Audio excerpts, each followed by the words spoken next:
नमस्कार दोस्तों, कैसे हो आप सब। आशा करती हूँ आप लोग ठीक होंगे। तो आज हम चारों लोग सुनाएंगे आप सभी को प्यारा सा चुटकुला नाच गीत। तो सुनिएगा और बताइएगा कैसा लगा।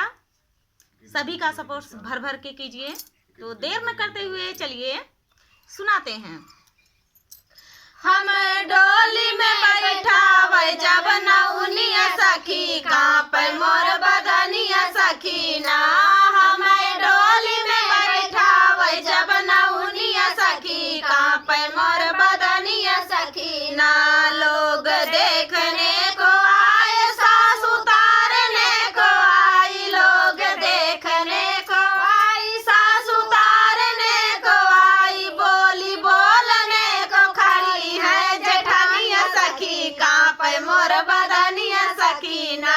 बोली बोलने को खड़ी है जेठानिया सखी, कांपे मोर बदनिया सखी ना। हम डोली में बैठावे जब नौनिया सखी, कांपे मोर बदनिया सखी ना।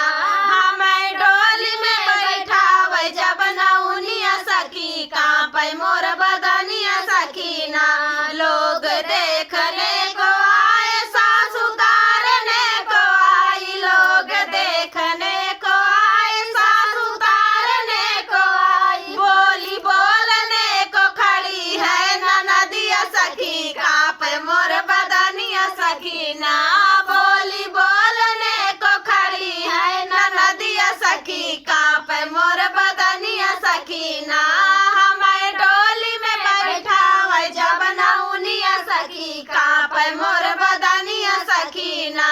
हमें डोली में बैठावे जब नौनिया सखी, कांपे मोर बदनिया सखी ना। लोग देखने को आए, सास उतारने को आई। लोग देखने को आए, सास उतारने को आई। बोली बोलने को खड़ी है देवरानिया सखी, कांपे मोर बदनिया सखी ना। बोली बोलने को खड़ी है देवरानिया सखी, कांपे मोर बदनिया सखी ना। हमें डोली में बैठावे जब नौनिया सखी, कांपे मोर बदनिया सखी ना। हमें डोली में बैठावे जब नौनिया सखी, कांपे मोर बदनिया सखी ना। तो दोस्तों, ये प्यारा सा चुटकुला नाच गीत आप सभी को कैसा लगा कमेंट में बताना दोस्तों। तो मिलते हैं नेक्स्ट वीडियो में, तब तक के लिए नमस्कार।